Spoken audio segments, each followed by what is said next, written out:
ए रानी हो नी मनी बातो हर प्लेट के तना रेट पहो खाबू से। ए रानी हो नी मनी बातो हर प्लेट के तना रेट पहो खाबू से।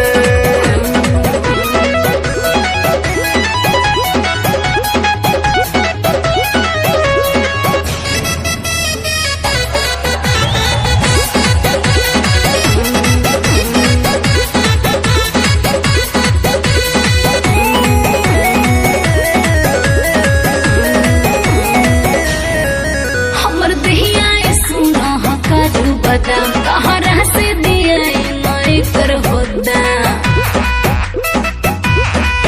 हमर दहिया सुना काजू बादाम कहाँ से दिया कर होदा।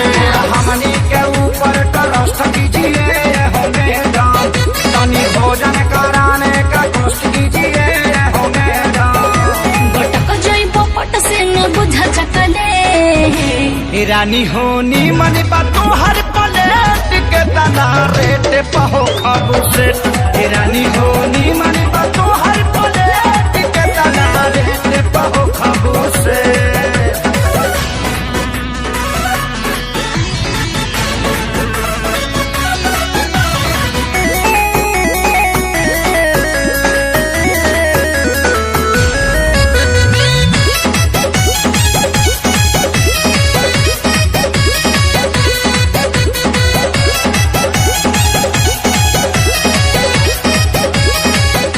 अब अपना बेटा के घर तुमने की देखो बताओ, ऑर्केस्ट्रा वाली के मुंह में पैसा धरा होता रे। तो हमारा भावना के कभो कद्र ना कैला बेटा। तो का करब ब्याह करो। तारा काला से हम बियाह ना करब, ठीक बा। हम तोहरा ब्याह के बात नहीं क्या करो, तब अपना ब्याह के बात करता नहीं। मैं अपनी जिंदगी अपने हिसाब से जीऊंगा। ना कभी धोखा दिया, ना कभी गुनाह किया। कलयुगी बाप ने बेटे को तबाह किया। ए रानी हो नी मनी बातो हर प्लेट के तना रेट पहो खाबू से। ए रानी